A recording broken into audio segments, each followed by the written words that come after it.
Hello NEET student, পরীক্ষা হয়ে গেছে।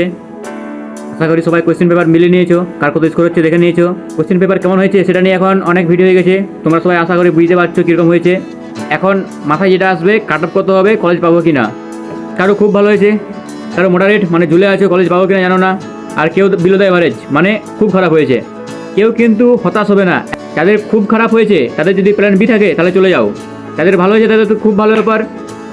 যারা ঝুলে আছে তাদেরই সব থেকে বেশি সমস্যা, আর যাদের খারাপ হয়েছে তাদের তো সমস্যা আছেই। রেজাল্ট কী হচ্ছে দেখো, প্ল্যান বি থাকলে চলে যাও। এখন সবার জন্যই সেম কথা, এখন নিজেকে যে অবস্থানে আছো সেই অবস্থান থেকে অন্য অবস্থানে নিয়ে আসো। মানে পড়াশোনার চাপ ছিল, মেন্টালি অনেক প্রেশার ছিল, এখন নিজের মাইন্ডকে পুরো ফ্রি করো।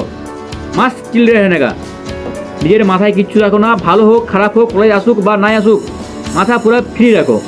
যে যেটা পাচ্ছ, গার্লফ্রেন্ড বয়ফ্রেন্ড বাবা মা বন্ধু বান্ধব যা যেখানে পাচ্ছ সেখানে চলে যাও, নিজেকে পুরো ফ্রি করে নাও। বা কোনো কিছু করতে ইচ্ছা হচ্ছে, কাজ বা অন্য কিছু যা কিছু সেটাই করো, যা করতে ইচ্ছা আছে সেটাই করো, খারাপ ভাবনা বাদ দিয়ে। কিন্তু এই মুহূর্তে পড়াশুনো করে কিচ্ছু হবে না, বা দরকারও নেই নিজেকে ওটা অতিরিক্ত প্রেশারের মধ্যে ফেলা, ওটার কোনো দরকার নেই। তোমরা ড্রপার, তোমরা যদি 2-3 মাস পরেও পড়া শুরু করো কিচ্ছু দায় আসে না, আরামসে হবে। তোমরা ঠিক রাস্তায় গিয়েছো।